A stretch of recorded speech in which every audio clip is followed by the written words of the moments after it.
नमस्कार दोस्तों, मेरा नाम है चंदन पोद्दार।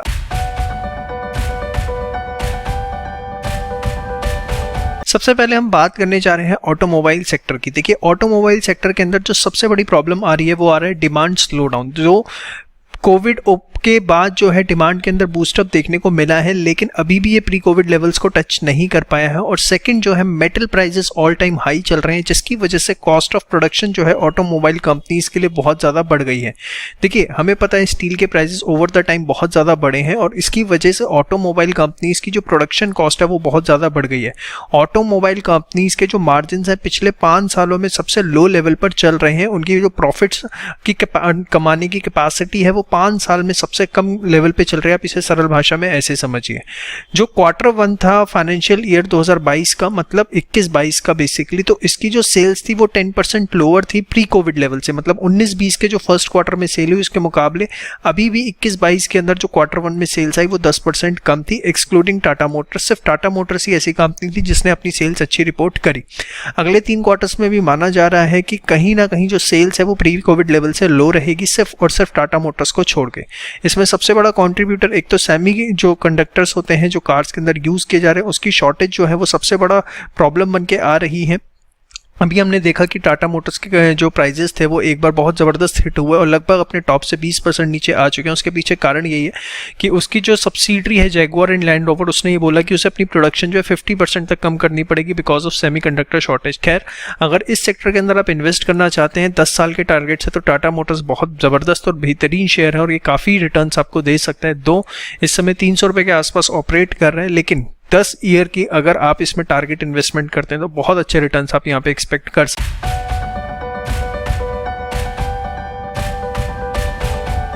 नेक्स्ट बात करें सीमेंट, मेटल्स एंड माइनिंग की, तो बताने की जरूरत नहीं है। मेटल्स ने तो जो प्राइस की रैली बनाई, 1 साल के अंदर प्राइसेस ही डबल हो गए, जिसकी वजह से टाटा स्टील, JSW स्टील्स, इन्होंने अपने रिकॉर्ड मार्जिन्स जो है अपडेट किए हैं। इसके अलावा जो एक्सपोर्ट की रिस्ट्रिक्शंस लगाई चाइना एंड रशिया ने कि भैया चाइना एंड रशिया एक्सपोर्ट्स नहीं कर सकते, वो सारा का सारा डोमेस्टिक कंजम्पशन के लिए यूज़ करेंगे। इस वजह से जो है इंडियन कंपनीज को भी कहीं ना कहीं बूस्टअप मिला, खासकर स्टील मेकिंग कंपनीज को, और हायर प्राइसेस पर जो है माना जा रहा है कि इससे फ्यूचर में और एक्सपोर्ट्स किए जा सकेंगे। इंफ्रास्ट्रक्चर डेवलपमेंट स्ट्रैटेजीज जो है गवर्नमेंट की, वो भी कहीं ना कहीं एक अच्छे डोमेस्टिक डिमांड की तरफ इंडिकेशंस करती हैं कि सीमेंट मेटल्स की जो डिमांड है आने वाले टाइम में गवर्नमेंट सेक्टर से बहुत ज़्यादा निकल के आएगी।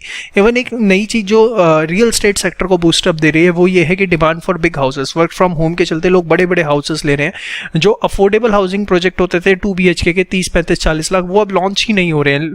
जितने भी रियल एस्टेट डीलर्स हैं वो बड़े बड़े प्रोजेक्ट्स लॉन्च कर रहे हैं। उसके पीछे कारण है वर्क फ्रॉम होम की वजह से बड़े एक्स्ट्रा स्पेस की डिमांड बढ़ गई है। सेकंड, एक नया कॉन्सेप्ट निकल के आ गया है कि सेकंड होम होना चाहिए आउट ऑफ द सिटी।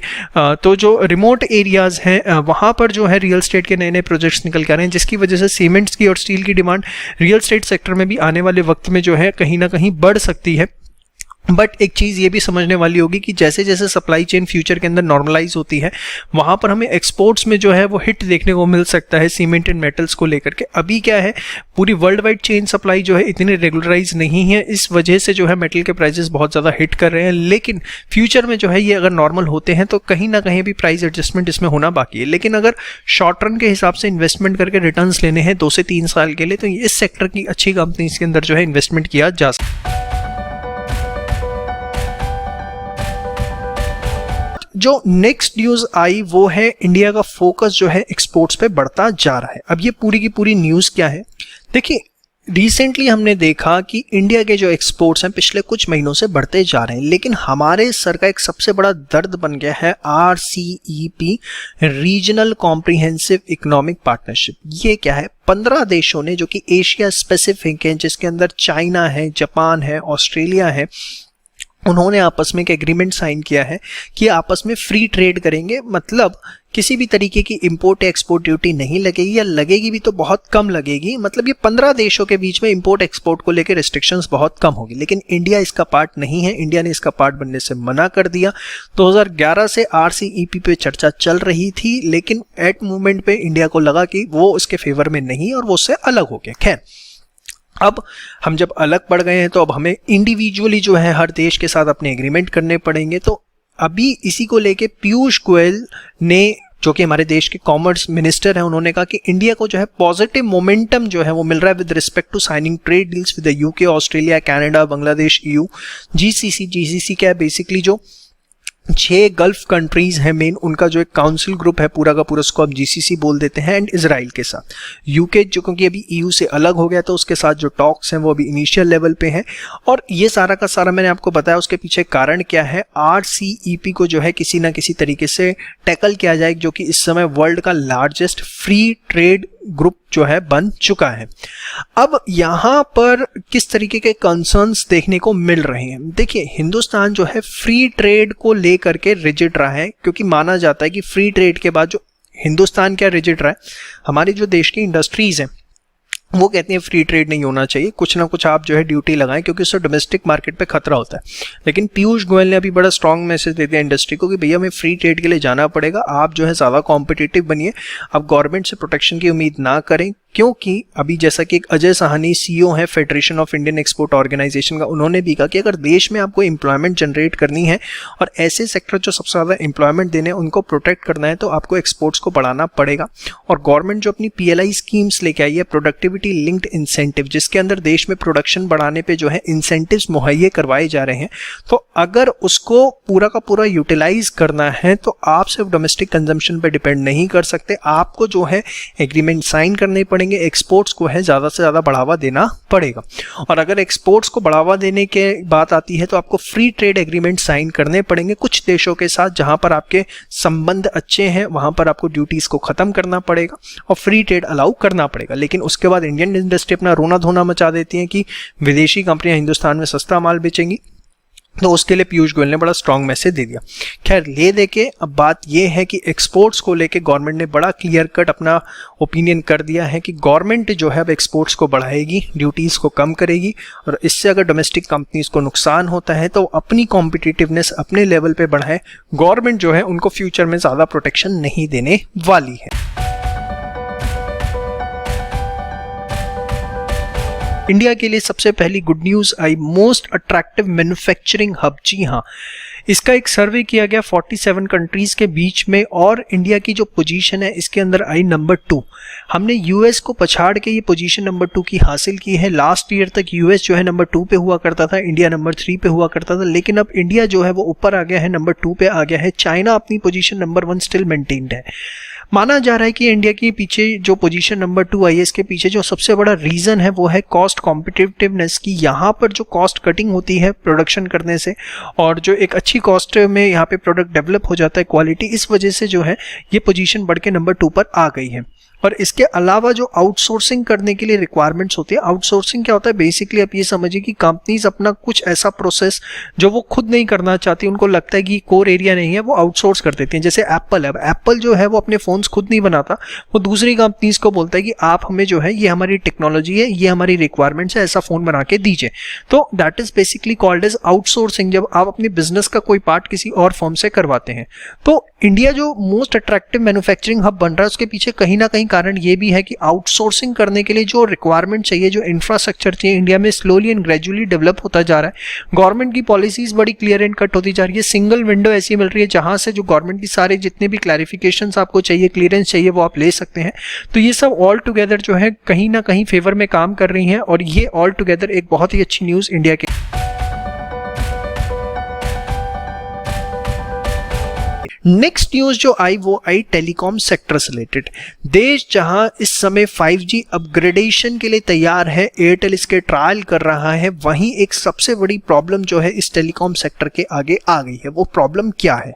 देखिए 5G पे अपग्रेड होने के लिए आपको 5G का हार्डवेयर चाहिए, जिसको आप बोल सकते हैं 5G के इक्विपमेंट्स चाहिए। लेकिन गवर्नमेंट ने क्या किया, जून 15 को एक पोर्टल लॉन्च किया, ट्रस्टेड टेलीकॉम पोर्टल। अब ये क्या था ट्रस्टेड टेलीकॉम पोर्टल? इसमें बोला गया टेलीकम्युनिकेशन कंपनीज जियो और एयरटेल को कि आप 5G पे अपग्रेड होने के लिए जो इक्विपमेंट चाहिए वो सिर्फ उन्हीं कंपनीज से परचेज करेंगे जिनके पास ट्रस्टेड सोर्स और ट्रस्टेड प्रोडक्ट का टैग होगा। अब ये ट्रस्टेड सोर्स और ट्रस्टेड प्रोडक्ट का टैग है क्या? देखिए जितनी भी ऐसी कंपनीज हैं जो कि 5G इक्विपमेंट्स टेलीकॉम कंपनीज को सप्लाई करना चाहती हैं, उनको सबसे पहले अपनी सारी की सारी डिटेल्स गवर्नमेंट की इस वेबसाइट पे ट्रस्टेड टेलीकॉम पोर्टल पे जाकर जो है सबमिट करनी पड़ेगी। और उसके बाद जो है गवर्नमेंट वेरीफाई करेगी कि ये जो सारी की सारी डिटेल्स हमारे पास आई हैं उसके बेसिस पर कि ये किसी भी तरीके से हमारी नेशनल सिक्योरिटी के लिए खतरा तो नहीं है। और अगर गवर्नमेंट को लगता है कि ये जो मैन्युफैक्चरर है, ये जो इक्विपमेंट सप्लाई करेगा उससे हमारी नेशनल सिक्योरिटी को कोई खतरा नहीं होगा, तो उसके प्रोडक्ट को टैग दिया जाएगा ट्रस्टेड सोर्स और ट्रस्टेड प्रोडक्ट का। और जब ये टैग मिल जाएगा किसी मैन्युफैक्चरर को, तो ही वो इंडिया की टेलीकॉम कंपनीज को अपने जो हार्डवेयर है, अपने जो इक्विपमेंट है वो बेच पाएगा। अब प्रॉब्लम क्या आ रही है कि क्यों डिले हो सकता है और ये नेशनल सिक्योरिटी वाला पॉइंट कहां से है, मैं दोनों के ऊपर अच्छे से डिटेल में चर्चा करता हूं, ध्यान से सुनिए। देखिए, अभी यूएस ने बेसिकली एक बयान जारी करते हुए बोला कि जो चाइना की कंपनीज हैं जो कि 5G इक्विपमेंट सप्लाई करती हैं, वो अपने इक्विपमेंट के अंदर जासूसी करने के लिए कुछ इस तरह की मशीनरी का यूज कर रही हैं जो कि नेशनल सिक्योरिटी के लिए खतरा बन सकता है। लेकिन जैसे ही यूएस ने एलिगेशन लगवाए, उसके बाद चाइना की सबसे बड़ी 5G equipment manufacturing company Huawei ने क्लियरली मना कर दिया कि ऐसा कुछ नहीं है, यूएस सारी बकवास कर रहा है। लेकिन खैर, यूके, जापान, ऑस्ट्रेलिया, इन्होंने जो है रिस्ट्रिक्शंस लगा दी कि चाइना से जो है हमें इंपोर्ट नहीं करना। अब इंडिया बीच में खड़ा था, उसने रिस्ट्रिक्शन नहीं लगाई, उसने बोला हम ट्रस्टेड टेलीकॉम पोर्टल लाए, जो भी हिंदुस्तान के अंदर अपना 5G रिलेटेड इक्विपमेंट या कोई भी टेलीकॉम इक्विपमेंट सप्लाई करना चाहता है वो इस वेबसाइट पे जाके अपनी डिटेल सबमिट कर दे, हम पूरा का पूरा क्रॉस चेक करेंगे और उसके बाद जो है उसको एक टैग दे देंगे ट्रस्टेड सोर्स, ट्रस्टेड प्रोडक्ट, और अगर ये टैग मिल गया तो उसके बाद जो है आप अपना इंडिया के अंदर सप्लाई कर सकते हैं। अब इसी बीच में ये न्यूज भी आई है कि जो चाइना की कंपनी है हुआवी, उसने भी जो है इस पोर्टल के ऊपर अप्लाई किया है। प्रॉब्लम ये आ रही है कि क्लियरेंस नहीं मिल रहा है। टेलीकॉम मैन्युफैक्चरर्स ने जो है अपनी सारी की सारी डिटेल्स अपलोड तो कर दी हैं, लेकिन national security committee of telecom की तरफ से जो क्लियरेंस मिलना है वो बहुत डिले हो रहा है, वो क्लियरेंस जो है वो नहीं मिल पा रहा है, जिसकी वजह से 5G के अपग्रेड होने के लिए जो इंफ्रास्ट्रक्चर चाहिए उसकी सप्लाई रुक गई है और ये प्रोसेस जो है आगे फर्दर डिले हो सकता है। तो एक बहुत ही जबरदस्त न्यूज, कहीं ना कहीं देश के अंदर अगर हम इंफ्रास्ट्रक्चर को बूस्टअप करना चाहते हैं, as well as national security is also a concern, उसको देखना है, तो उसमें तालमेल की जरूरत बहुत सख्त है और इसको प्रायोरिटी पे लेने की जरूरत है। अगर आप बात करें तो एक सबसे बड़ा मुद्दा इसके अंदर ये बन गया है टेलीकॉम मैन्युफैक्चरर्स के लिए। देखिए, टेलीकॉम इक्विपमेंट चाहे वो इंडिया के अंदर असेंबल हो या कहीं पे भी हो, उनके अंदर चाइनीज इक्विपमेंट कुछ ना कुछ होते ही हैं। तो प्रॉब्लम ये है कि अभी ये भी क्लियर नहीं कि मेड इन चाइना किसको बोला जाएगा। सपोज पूरा का पूरा एक इक्विपमेंट बना है, सपोज सीपीयू बना है, सीपीयू में हार्ड डिस्क जो है वो चाइना की लगी है, रैम जो है वो वियतनाम से आई है, कोई इक्विपमेंट कहीं और से आया है, तो क्या उसे मेड इन चाइना बोला जाएगा क्योंकि उसमें हार्ड डिस्क जो है वो चाइना की लगी है? तो अभी इस पर भी कोई क्लैरिफिकेशन जो है नहीं है। खैर, ओरिजिनल इक्विपमेंट मैन्युफैक्चरर्स को जो डिटेल सबमिट करवानी है फिलहाल वो ये कि उनका प्रोडक्ट कहाँ से ओरिजिन हुआ है, उनकी कंपनी के टॉप 10 शेयर होल्डर्स कौन से हैं, जो एक्टिव कंपोनेंट्स उनके प्रोडक्ट में यूज होने हैं, उनके मेकर्स कौन हैं, ग्लोबल हेडक्वार्टर्स कहाँ पे, तो इस तरह की डिटेल जो है फिलहाल उनसे मांगी।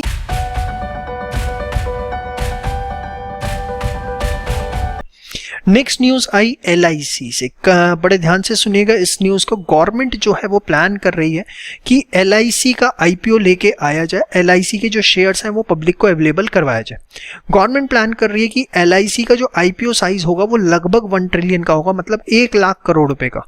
और अगर ये ऐसा होता है तो LIC की जो मार्केट वैल्यू होगी that will be $261 billion. $261 billion मतलब आप समझिए कि लगभग 250 लाख करोड़ रुपीस मेरे हिसाब से इंडिया की टॉप वैल्यूड कंपनी ये जो है सीधे की सीधी बन जाएगी। अब प्रॉब्लम क्या आ रहा है कि इतना बड़ा IPO लाने के लिए गवर्नमेंट को ऐसा लग रहा है कि इंडियन इन्वेस्टर से सारे फंड्स रेज कर पाना पॉसिबल नहीं होगा, तो गवर्नमेंट इज प्लानिंग की FDI जो है फॉरेन डायरेक्ट इन्वेस्टमेंट, मतलब फॉरेन इन्वेस्टर्स भी इस IPO के अंदर इन्वेस्ट कर पाए।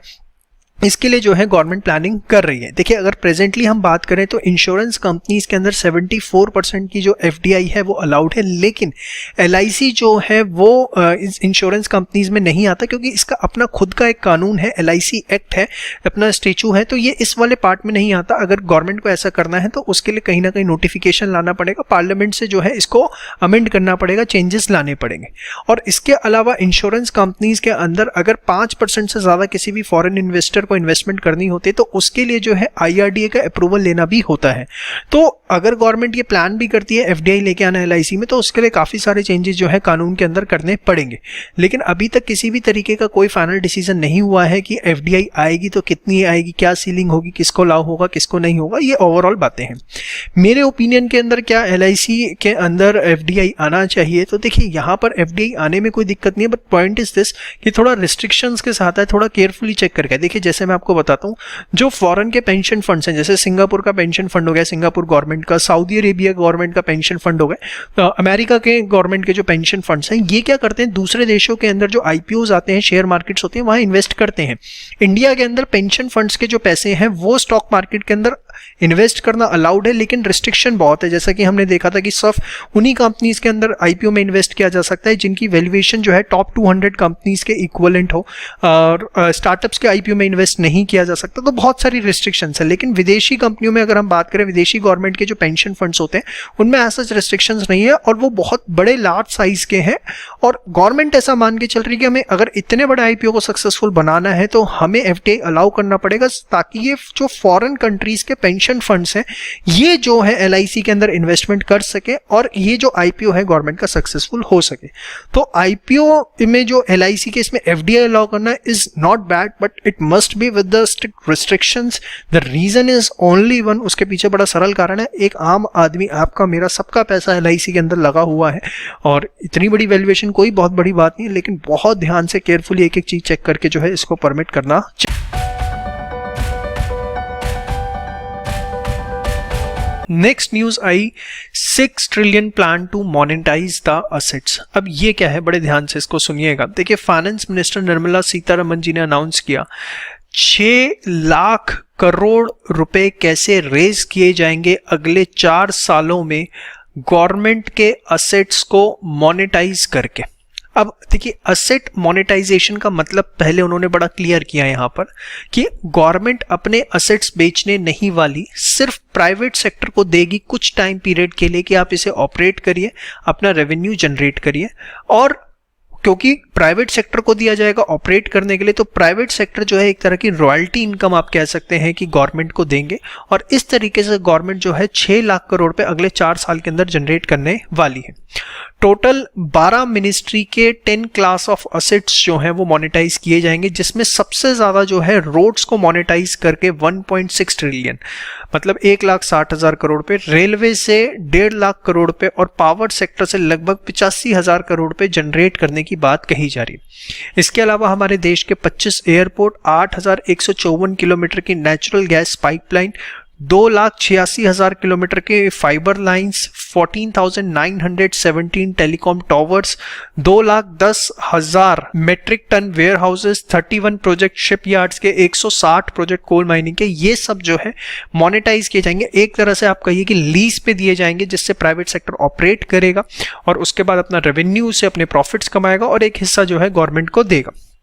क्या ये सही है क्या नहीं है, अभी इसके ऊपर बाद में आते हैं। सीतारमन जी ने क्या क्लैरिफाई किया, that the ownership of all these assets would remain with the government, ownership government पे ही रहेगी। There would be mandatory handback of assets after certain period of time, the government is not selling the assets. तो बिल्कुल भी पहली इस चीज को न लीजिएगा इस तरीके से कि गवर्नमेंट ने देश को बेच डाला है। अब इसके बाद क्यों ये जरूरी है और होना चाहिए या नहीं होना चाहिए, इसके ऊपर बात करते हैं। देखिए, हिंदुस्तान बहुत बड़ा देश है, यहाँ पर हर चीज गवर्नमेंट के द्वारा रन करना प्रैक्टिकली पॉसिबल नहीं है। मैं बार बार इस चीज को खुद अप्रेज करता हूं कि गवर्नमेंट का जो काम है वो बिजनेस करना नहीं है, रादर देन ये देखना है कि सोशल वेलफेयर हर जगह मेंटेन हो रहा है या नहीं हो रहा।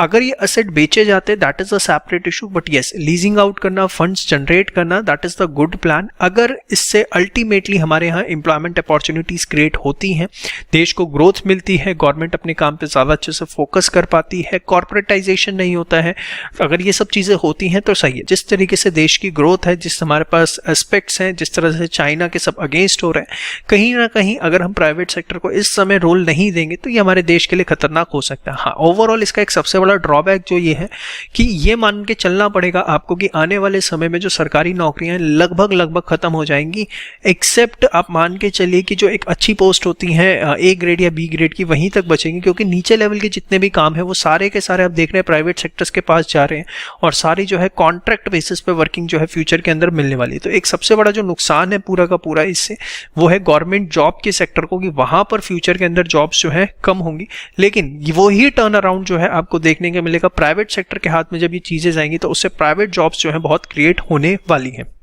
बट यहाँ पर गवर्नमेंट को भी लेबर लॉज जो है उनको स्ट्रॉन्ग करने की जरूरत कहीं ना कहीं।